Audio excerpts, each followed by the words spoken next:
All right, everyone. I'm sad to declare, well, I'm not really sad about it. The Democrats are woefully out of touch with the American public. Link in the description, archived, of course. Kamala Harris is still, technically speaking, the Democratic frontrunner. She has not indicated whether she intends to seek the presidency, although I know that she would want it. That much is quite clear. Her book has fallen with a thud, so that might help to dissuade her. Honestly, I'm hoping she does become the Democratic candidate because she would get absolutely gobsmacked. She would lose quite easily. Unless things go catastrophically wrong in the Trump administration, the likely scenario is the Republicans nominate Vance without much of a fight.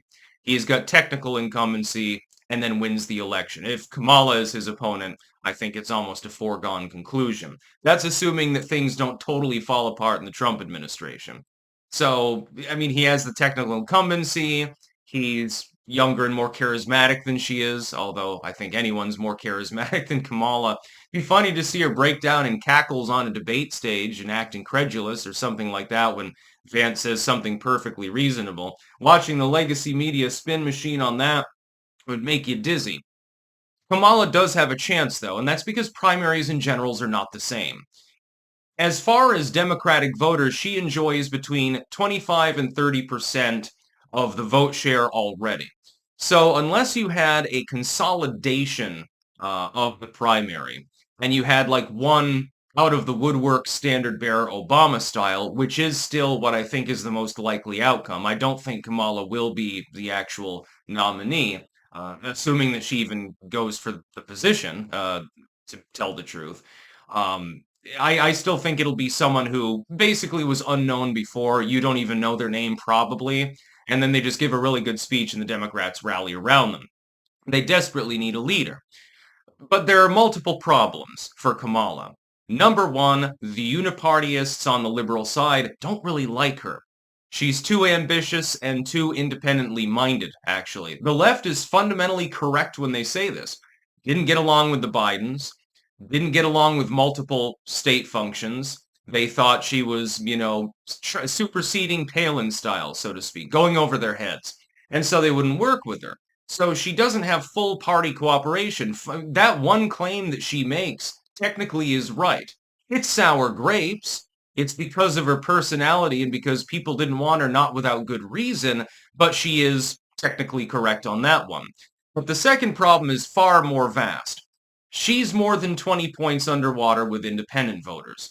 You cannot win just with a partisan cohort. It is not possible. There aren't enough Republicans in the country so that even if you had very high turnout, the Republican could win without independents, and the same is true of the Democrats. The Democratic Party represents a third of the population. Actually, I don't even think that it's a third anymore. Same with the Republicans. So you have to appeal to that much more broad group of people, and they're really sour about Kamala Harris. Very few of them appear to have any significant support for her. If you don't get those voters, especially in the swing states, you lose. And so really, I think that the Democrats are probably doomed in 2028, depending on what happens in the midterms. They're gobbling down the off-season races left and right, but that doesn't really make a difference because they always do that. Simply greater at local organizing. Kamala's problem, therefore, would be all those local and regional organizers that are relatively doing a good job considering the fact that the Democrats are so lowly rated.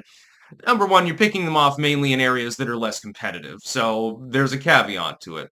But number two, those are the same exact regional and state level officials and groups that didn't work with Kamala in the first place. There was that one story that I covered where the state function Pennsylvania didn't even invite any of her people to their meetings, wouldn't even take their calls. It's clear that a lot of people in the party simply don't want her. Mm. And you get to the other candidates, Gavin. He's screwed at this point. I don't think he can recover from the mistakes that he's made, starting long, long ago, especially with the French Laundry incident. All that baggage can be regurgitated back out into the media and by content creators, and it's not going to look good for him. Hochul, back burner, so to speak. Whitmer, same thing. They don't have a leader. Buttigieg, who would be potentially the most viable Dem candidate, screwed himself in East Palestine. That would really hurt him as former transport secretary, on the same level that Kamala would be hurt by the fact that she proudly took up the title of border czar until it became a liability. And then, of course, she says, well, I was never really border czar. Well, you were. That was an unofficial title that you were given. It was parroted around because the legacy media was trying to groom you for a future presidential run, hoping that you would do a good job. But you didn't.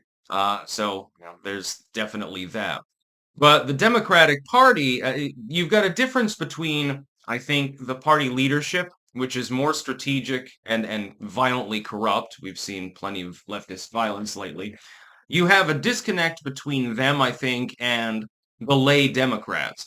Now, in the end, if Kamala were nominated, it wouldn't just be her core fans voting for her. The Democrats, in the partisan sense, they're going to pile aboard. You're going to play the football game sort of politics thing. They'll still pile aboard and vote for her. But then it comes down to independent voters and turnout. And I can't see her prevailing with either of these things. It would be a malaise-stricken platform, almost certainly. He'll have to it'll be an election. Basically, the next election is a referendum on Trump more than anything else. That's why Trump got to work so quickly. He's laying the groundwork for the next level, so to speak.